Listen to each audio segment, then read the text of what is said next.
തെരഞ്ഞെടുപ്പ് കാലത്ത് വോട്ട് വാങ്ങാനുള്ള കൈക്കൂലിയായി ക്ഷേമ പെൻഷനെ മാറ്റിയെന്ന് കെ.സി. വേണുഗോപാലിന്റെ അധിക്ഷേപം.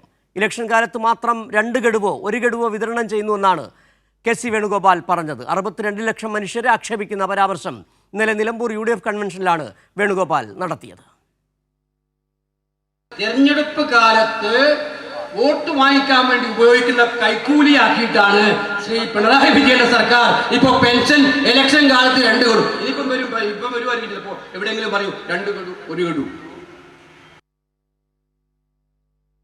വാർത്തയുടെ കൂടുതൽ വിവരങ്ങളുമായി ഷമ്മി പ്രഭാകർ ചേരുകയാണ് നിലമ്പൂരിൽ നിന്ന്. ഷമ്മി, ഒരു മുതിർന്ന കോൺഗ്രസ് നേതാവിന് യോജിക്കാത്ത തരത്തിലുള്ള പരാമർശം കഴിഞ്ഞ 2 പിണറായി സർക്കാരിൻ്റെ കാലഘട്ടങ്ങളിൽ വളരെ കൃത്യമായി കൊടുത്തുകൊണ്ടിരിക്കുന്ന പെൻഷൻ 62 ലക്ഷം കുടുംബങ്ങൾക്ക് പ്രതിമാസം 1600 രൂപ വീതം കൊടുക്കുന്ന, പ്രതിമാസം 900 കോടി രൂപ ചെലവഴിച്ച് നടത്തുന്ന ലോകത്തിന് തന്നെ മാതൃകയായ പദ്ധതി, അതിനെയാണ് കെ.സി. വേണുഗോപാൽ അധിക്ഷേപിച്ചത്. കൈക്കൂലി വാങ്ങി എന്ന് പറയുമ്പോൾ കേരളത്തിലെ 62 ലക്ഷം ജനങ്ങൾ കൈക്കൂലി വാങ്ങി എന്നാണ് കെ.സി. വേണുഗോപാൽ പറയുകയും ചെയ്തത്. ഇന്നലെ നിലമ്പൂർ മണ്ഡലം കൺവെൻഷനിൽ പങ്കെടുത്തുകൊണ്ട് വേറെയും കുറേ പരാമർശങ്ങൾ കെ.സി. വേണുഗോപാൽ നടത്തിയിട്ടുണ്ട്. അതെല്ലാം പിന്നീട് നമുക്ക് പരിശോധിക്കാവുന്നതാണ്. ഇപ്പോൾ ഏതായാലും ഇതുമായി ബന്ധപ്പെട്ട് എന്തൊക്കെ കാര്യങ്ങളാണ് കെ.സി. വേണുഗോപാൽ അധിക്ഷേപിച്ചത്, മറ്റു കാര്യങ്ങൾ?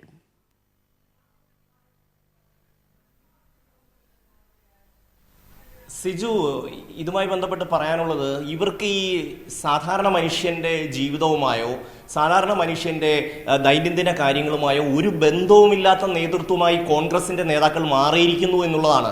അവർ ഡൽഹിയിൽ നിന്നോ എവിടെ നിന്നെങ്കിലും ഇങ്ങനെ വിമാനത്തിൽ വന്നിറങ്ങുന്നു, ഏതെങ്കിലും ഒരു UDF വേദിയിലേക്ക് ചെല്ലുന്നു, അവിടെ വായിൽ വരുന്നത് അങ്ങ് പറയുക. അതിനൊരു അടിസ്ഥാനം വേണമെന്നില്ല, അതിന് ഒരു പ്രൂഫ് വേണമെന്നില്ല, ഒന്നുമില്ല. കുറേ വാക്കുകൾ കൊണ്ട് കുറച്ച് കസർത്ത് നടത്തി അപ്പോൾ കിട്ടുന്ന ഒരു കയ്യടിക്ക് വേണ്ടി അത് പറഞ്ഞിട്ട് പോവുക എന്നുള്ളതാണ്. യാഥാർത്ഥ്യം എന്താണെന്നോ ജനങ്ങൾ ഇത് എങ്ങനെയാണ് കാണുന്നതെന്നോ ഒന്നും മനസ്സിലാക്കാൻ തക്ക ജനകീയ ബന്ധമുള്ള നേതാക്കന്മാർ കോൺഗ്രസിൽ ഇല്ലാതായിക്കൊണ്ടിരിക്കുന്നു എന്നുള്ളതിൻ്റെ ഏറ്റവും അവസാനത്തെ ഉദാഹരണമാണ് കെ.സി. ഇന്നലെ നിലമ്പൂരിൽ നടത്തിയ പ്രസംഗം. അദ്ദേഹം പറഞ്ഞ ആ പ്രസംഗം ഏതാണ്ട് 3/4 മണിക്കൂറുള്ള പ്രസംഗം മൊത്തവും കേട്ട് കഴിഞ്ഞാൽ അദ്ദേഹം പറഞ്ഞ ഒരു കാര്യം പോലും ഒരു സാധാരണപ്പെട്ട രാഷ്ട്രീയം പഠിക്കുന്ന പത്രം വായിക്കുന്ന ഒരാൾക്ക് അംഗീകരിക്കാൻ കഴിയില്ല. അത്രമാത്രം അടിസ്ഥാനരഹിതമായ കള്ളത്തരങ്ങൾ കൊണ്ട് നിറഞ്ഞ ഒരു പ്രസംഗമാണ് അദ്ദേഹം ഇന്നലെ ഇവിടെ നടത്തിയത്. ആ കൂട്ടത്തിലാണ് ഈ ക്ഷേമ പെൻഷനെ കുറിച്ച് ഇത്രയും അടിസ്ഥാനരഹിതമായ ഒരു ആരോപണം അദ്ദേഹം ഉന്നയിക്കുന്നത്. നേരത്തെ സിജു പറഞ്ഞതുപോലെ ക്ഷേമ പെൻഷന് വേണ്ടി പ്രത്യേകമായിട്ട് ഒരു കമ്പനി തന്നെ രൂപീകരിച്ച് ആദ്യ പിണറായി സർക്കാരിന്റെ കാലത്ത് 1 മാസം പോലും കുടിശ്ശിക വരാതെ അത് കൊടുത്തുകൊണ്ടിരുന്ന ഒരു സർക്കാരാണ് കേരളത്തിലുള്ളത്. ഈ രണ്ടാമത്തെ സർക്കാർ ആവുമ്പോഴേക്കും ഈ കമ്പനി രൂപീകരിക്കാനുള്ള അതിൻ്റെ അകത്ത് വരുന്ന പൈസ കൂടി ബജറ്റ് വിഹിതമായി കണ്ട് അങ്ങനെ അത് സംസ്ഥാനത്തിന്റെ കടത്തിന്റെ പരിധിയിൽ ഉൾപ്പെടുത്തി അതിന്റെ പ്രവർത്തനത്തെ തടസ്സപ്പെടുത്തി കേന്ദ്രത്തിൽ നിന്ന് നമ്മൾക്ക് നൽകാനുള്ള ടാക്സ് അടക്കമുള്ള ലക്ഷക്കണക്കിന് കോടി രൂപയുടെ തടസ്സം വരുത്തി അങ്ങനെ നമ്മളെ സാമ്പത്തിക പ്രതിസന്ധി ആക്കുന്ന സമയത്താണ് കഴിഞ്ഞ ലോക്സഭാ തെരഞ്ഞെടുപ്പിന് മുൻപ് ഉള്ള കാലഘട്ടത്തിൽ കുറച്ച് കുടിശ്ശിക വന്നത്. 4-5 മാസത്തെ കുടിശ്ശിക വന്നു. അത് എന്തുകൊണ്ട് വന്നു എന്ന് കെ.സി. വേണുഗോപാലിന്റെ പ്രസംഗത്തിൽ ഒരിടത്തും നമുക്ക് കാണാൻ കഴിയില്ല. കേന്ദ്രത്തിനെതിരായി ഒരു വാക്ക് പോലും കെ.സി. വേണുഗോപാലിന്റെ പ്രസംഗത്തിൽ കാണാൻ കഴിയില്ല. നരേന്ദ്രമോദിക്കെതിരായി ഒരു വാക്ക് പോലും കെ.സി. വേണുഗോപാലിന്റെ പ്രസംഗത്തിൽ കാണാൻ കഴിയില്ല. ഒരു വിമർശനവും കേന്ദ്ര സർക്കാരിനെതിരെ ഉന്നയിക്കാത്ത കെ.സി. വേണുഗോപാലാണ് ഇത് കൈക്കൂലിയാണ്, 2 മാസത്തെ പൈസ കൊടുക്കുമ്പോൾ അത് കൈക്കൂലിയാണ് എന്ന് പറഞ്ഞ് ഈ നാട്ടിലെ സാധാരണപ്പെട്ട മനുഷ്യനെ ആക്ഷേപിക്കാൻ വേണ്ടി തയ്യാറാകുന്നത്. ഈ നാട്ടിലെ ഇലക്ഷൻ എപ്പോഴാണ് വരുന്നത്? 1-2 തെരഞ്ഞെടുപ്പുകൾ വരും, 2-3 വർഷം കൂടുമ്പോൾ. അപ്പോഴാണോ ഈ പെൻഷൻ കൊടുക്കുന്നത്? ശരിയാണ്, കുടിശ്ശിക കഴിഞ്ഞ ലോക്സഭാ തെരഞ്ഞെടുപ്പിന് മുമ്പുള്ള സമയത്ത് കുടിശ്ശിക വന്നു. അതിന് കാരണം കേന്ദ്ര സർക്കാരിന്റെ സാമ്പത്തിക നയങ്ങളാണെന്ന് പറയാൻ കെ.സി. വേണുഗോപാലിന് നാവ് പൊന്തില്ല. അതാണ് സിജു.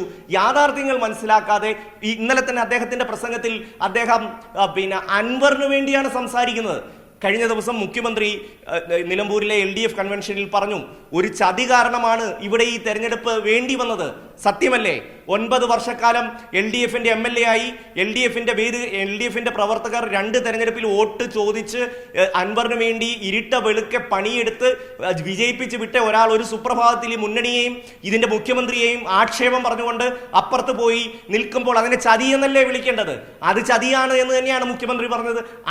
അതിന് അൻവറിന് പറയേണ്ട മറുപടിയാണ് കെ.സി. വേണുഗോപാൽ ഇന്നലെ UDFന്റെ അതിനേക്കാൾ വലിയൊരു ചതി, അതിനേക്കാൾ ഷമി അതിനേക്കാൾ ഈ കെ സി വേണുഗോപാലിനെ കുറിച്ച് പറയുമ്പോൾ അതിനേക്കാൾ വലിയ ചതി നമ്മുടെ മുന്നിലുണ്ട്.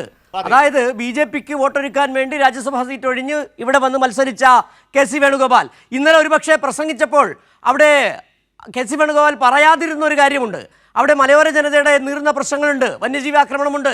അത് 1972 കേന്ദ്ര വന്യജീവി നിയമം ഇന്ദിരാഗാന്ധി സർക്കാർ നടപ്പിലാക്കിയത്. അതിൽ മാറ്റം വരുത്തുക, അതിൽ ഭേദഗതി വേണമെന്നാണ് LDF ആവശ്യപ്പെടുന്നത്. അത് പരാമർശിക്കാതിരിക്കുകയും മറിച്ച് ഇത്തരത്തിലുള്ള അസത്യ പ്രചരണങ്ങൾ, ഒരുപക്ഷെ പറയുന്നത് അധിക്ഷേപം എന്ന് പറഞ്ഞാൽ ചെറിയ വാക്കായി പോകും, അതിനും അപ്പുറത്തേക്ക് എന്തെങ്കിലും കടന്നത് പറയേണ്ടതുണ്ട്. ഈ പെൻഷനെ കുറിച്ച് പറയുമ്പോൾ നമുക്കറിയാം, നായനാർ സർക്കാർ തുടങ്ങിയ പെൻഷനാണ്, 18 മാസക്കാലം ഉമ്മൻചാണ്ടി സർക്കാർ മുടക്കിയ പെൻഷനാണ്. അങ്ങനെയാണെങ്കിൽ ഒരുപക്ഷെ കെ സി വേണുഗോപാൽ പറയുന്നതിനാണ് 18 മാസം മുടക്കിയത് ഇത് കൈക്കൂലിയാണെന്ന് തോന്നിയതിൻ്റെ അടിസ്ഥാനത്തിലാണോ? എന്തൊരു വിവേചനമാണ് കേന്ദ്ര സർക്കാർ കേരളത്തോട് കാണിച്ചത്? സാമ്പത്തിക ഉപരോധ സമാനമായ വിവേചനം നടക്കുമ്പോൾ അതിനെതിരെ ഒരു വാക്ക് പറയാതിരിക്കുകയും 62 ലക്ഷം കുടുംബങ്ങൾക്ക് അത്താണിയാകുന്ന ഒരു പദ്ധതിയെ അധിക്ഷേപിക്കുകയും ചെയ്യുമ്പോൾ അത് അധിക്ഷേപമല്ല, ആഭാസം എന്ന് തന്നെ പറയേണ്ടി വരുന്നുണ്ട്. അതിനും അപ്പുറം ഏതെങ്കിലും പദം കണ്ടെത്തുന്നുണ്ടെങ്കിൽ അതും കണ്ടെത്തേണ്ടതുണ്ട്. ഷമി,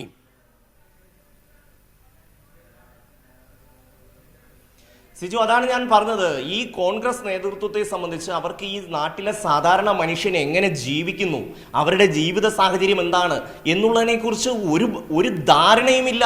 അവർ വേറൊരു ലോകത്താണ് അവർ ജീവിക്കുന്നത്. അവരൊരു ചില്ലുകൂട്ടിൽ ജീവിക്കുകയാണ്. കെ സി വേണുഗോപാലൊക്കെ ഇങ്ങനെ ഡൽഹി, ബോംബെ ഇങ്ങനെ നിൽക്കുകയാണ്. ഇതിൻ്റെ ഇടയ്ക്ക് കേരളത്തിലേക്ക് വരുന്നു, ഇവിടെ ഏതെങ്കിലും ഒരു പരിപാടിയിൽ വരുന്നു, ഒരു പഠനവും നടത്താതെ, ഒരു ഹോംവർക്കും നടത്താതെ, ഒരു പത്രവും വായിക്കാതെ വന്നു നിന്ന്, അല്ലെങ്കിൽ വായിച്ചിട്ട് തെറ്റിദ്ധാരണ പരത്തുന്ന തരത്തിൽ വന്നു നിന്ന് വർത്തമാനം പറഞ്ഞിട്ട് പോവുകയാണ് ചെയ്യുന്നത്. ആ ഒരു സാഹചര്യത്തിലേക്കാണ് കേരളത്തിലെ കോൺഗ്രസിന്റെ നേതൃത്വം പോകുന്നത്. ഇവിടെ ഇന്നലെ യോഗത്തിൽ സംസാരിക്കുമ്പോൾ മുഴുവൻ വിഷയങ്ങളും ഇപ്പോൾ BJPക്ക് തൃശ്ശൂരിൽ അക്കൗണ്ട് തുറക്കാൻ സഹായിച്ചത് മുഖ്യമന്ത്രിയാണെന്നാണ് ഇദ്ദേഹം കണ്ടുപിടിച്ചു കളഞ്ഞത്. കോൺഗ്രസിന്റെ 76,000 വോട്ടാണ് ഒറ്റയടിക്ക് സുരേഷ് ഗോപിയുടെ പെട്ടിയിലേക്ക് പോയി വീണത്. ആ യാഥാർത്ഥ്യം മുന്നിൽ നിൽക്കുകയാണ്. കെ മുരളീധരന്റെ സഹോദരിയാണ് ഇലക്ഷന്റെ തലേ ദിവസം പോയി BJPയിൽ ചേർന്നിട്ട് കോൺഗ്രസിനും പിന്നെ അതുപോലെ തന്നെ സ്വന്തം സഹോദരനും എതിരായിട്ട് വർത്തമാനം പറയുന്നത്. കെ കരുണാകരന്റെ മകൾ പത്മജ. അങ്ങനത്തെ ഒരു ബാക്ക്ഗ്രൗണ്ടിൽ നിൽക്കുന്ന കെ സി വേണുഗോപാൽ നിന്ന് പറയുകയാണ് കേരളത്തിന്റെ മുഖ്യമന്ത്രിയാണ് അവിടെ BJPക്ക് അക്കൗണ്ട് തുറക്കാൻ സഹായം ചെയ്തതെന്ന്. കഴിഞ്ഞ നിയമസഭാ തെരഞ്ഞെടുപ്പിന്റെ കാലത്ത് നമ്മളാരും മറന്നിട്ടില്ല. ഇന്നലെ മന്ത്രി മുഹമ്മദ് റിയാസ് അതിന് വളരെ മനോഹരമായ ഒരു മറുപടി നൽകിയിട്ടുണ്ട്. നേമം മണ്ഡലത്തിലെ BJPയുടെ അക്കൗണ്ട് പൂട്ടിക്കുമെന്ന് നിയമസഭാ തെരഞ്ഞെടുപ്പിന് മുമ്പ് കേരളത്തിന്റെ മുഖ്യമന്ത്രി പ്രഖ്യാപിച്ചതാണ്. അതേപോലെ തന്നെ സംഭവിച്ചു. അവിടുത്തെ അക്കൗണ്ട് പൂട്ടി. വി ശിവൻകുട്ടി അവിടെ വിജയിച്ചു വന്നു. അപ്പോഴാണ് തങ്ങളുടെ 75,000-ലധികം വോട്ട് BJPക്ക് കൊണ്ടുപോയി ദാനം ചെയ്ത് അവിടെ സുരേഷ് ഗോപിയെ വിജയിപ്പിച്ച് ലോക്സഭയിലേക്ക് അയച്ച ഒരു പാർട്ടിയുടെ പ്രതിനിധി കെ സി വേണുഗോപാൽ വന്നു നിന്ന് ജനങ്ങളോട് പറയുകയാണ് മുഖ്യമന്ത്രി പിണറായി വിജയനാണ് അവിടെ ചതി കാണിച്ചതെന്ന്. ഒന്ന് ആലോചിക്കൂ സിജു, എന്തുമാത്രം അടിസ്ഥാനരഹിതമായ വാക്കുകളാണ് ഉപയോഗിക്കുന്നത്. ഇന്നലെ ഈ കുരിയോട് ഹൈവേ തകർന്നതുമായി ബന്ധപ്പെട്ട് അദ്ദേഹം പറയുമ്പോഴും പിണറായി വിജയനാണ് അതിന്റെ ഉത്തരവാദിത്വം. കേന്ദ്ര സർക്കാരിനെതിരെ അദ്ദേഹത്തിന് ഒരു വാക്കുപോലും പറയാനില്ല. കേന്ദ്രത്തിനെതിരെ ഒരക്ഷരം മിണ്ടുന്നില്ല. നരേന്ദ്രമോദി എന്ന് വാക്ക് പോലും അദ്ദേഹത്തിന്റെ വായിൽ നിന്ന് വീണിട്ടില്ല. അറിയാവോ എന്ത് കോൺഗ്രസ് ആണ്, എന്ത് പ്രതിപക്ഷമാണ്? ഒരു ദേശീയ തലത്തിൽ പ്രതിപക്ഷത്തിരിക്കുന്ന ഒരു പാർട്ടിക്ക് ഒരക്ഷരം കേന്ദ്രം ഭരിക്കുന്ന BJPയെ കുറിച്ച് പറയാനില്ല. അതും ന്യൂനപക്ഷങ്ങൾ തിങ്ങിപ്പാർക്കുന്ന ഒരു സ്ഥലത്ത്. എന്ത് രാഷ്ട്രീയമാണ് ഇവർ മുന്നോട്ട് വയ്ക്കുന്നത്? എന്ത് രാഷ്ട്രീയമാണ് ഇവർ ജനങ്ങളോട് പറയുന്നത്? നേരത്തെ സിജു പറഞ്ഞ വളരെ പ്രധാനപ്പെട്ട ഒരു പോയിന്റ് ഉണ്ട്. അതായത് വന്യമൃഗങ്ങളുടെ ശല്യം ഏറ്റവും അധികം അനുഭവിക്കുന്ന ഒരു മണ്ഡലമാണ്. അവിടെ വന്ന് പ്രസംഗിക്കുമ്പോൾ കെ സി വേണുഗോപാലിന് അതിനെക്കുറിച്ച് അറിയില്ല. അദ്ദേഹത്തിന് അറിയില്ല. അദ്ദേഹത്തിന്റെ പ്രസംഗത്തിൽ അങ്ങനെ ഒരു സാധനം വരുന്നില്ല സിജു. അതാണ് ഞാൻ പറഞ്ഞത്. ജനങ്ങളെ എന്ത് വിഷയം, ജനങ്ങളെ ബാധിക്കുന്ന വിഷയങ്ങൾ എന്തൊക്കെ, ജനങ്ങളെ ദൈനംദിനം അവർക്ക് ഉപദ്രവമാകുന്ന വന നിയമം സംബന്ധിച്ച് അത് ഇന്ദിരാഗാന്ധിയുടെ കാലത്ത് കൊണ്ടുവന്ന നിയമമാണ്. പക്ഷേ ആയിക്കോട്ടെ, എങ്കിൽ പോലും അതിലൊരു മാറ്റം വരുത്തണം. ഈ ജനങ്ങൾക്ക് ബുദ്ധിമുട്ടാകുന്ന വിഷയത്തെ സംബന്ധിച്ച് ഒരു കോൺഗ്രസിന്റെ അഖിലേന്ത്യാ നേതാവ് പ്രസംഗിക്കുമ്പോൾ ഒരു വാക്ക് പറയണ്ടേ? പ്രിയങ്ക ഗാന്ധിയുടെ മണ്ഡലമാണ് ഈ നിലമ്പൂര്. ഇവിടുത്തെ ജനങ്ങളെ ബാധിക്കുന്ന വിഷയം അദ്ദേഹത്തിന് വാ തുറന്ന് പറഞ്ഞുകൂടെ? അദ്ദേഹം പറയുന്നില്ലല്ലോ. അദ്ദേഹത്തിന് ആകപ്പാടെ ഒറ്റ പേരെ അറിയാവൂ, പിണറായി വിജയൻ. ഇന്നത്തെ പ്രസംഗത്തിൽ മുഴുവൻ അദ്ദേഹത്തിന്റെ ശത്രുത മുഴുവൻ വിളിച്ചു പറയുന്നത് പിണറായി വിജയനെ കുറിച്ച് മാത്രമാണ്. വേറെ ഒന്നും അദ്ദേഹത്തിന് പറയാനില്ല. ഈ നാട്ടിൽ ജനങ്ങൾ സമാധാനപരമായി ജീവിച്ചു പോകുന്നു. കൃത്യമായ നിയമ സംവിധാനങ്ങൾ നടപ്പിലാവുന്നു. ജനങ്ങൾ തമ്മിൽ സൗഹാർദ്ദത്തോടു കൂടി ജീവിക്കുന്നു. ഒരു വർഗീയ കലാപമോ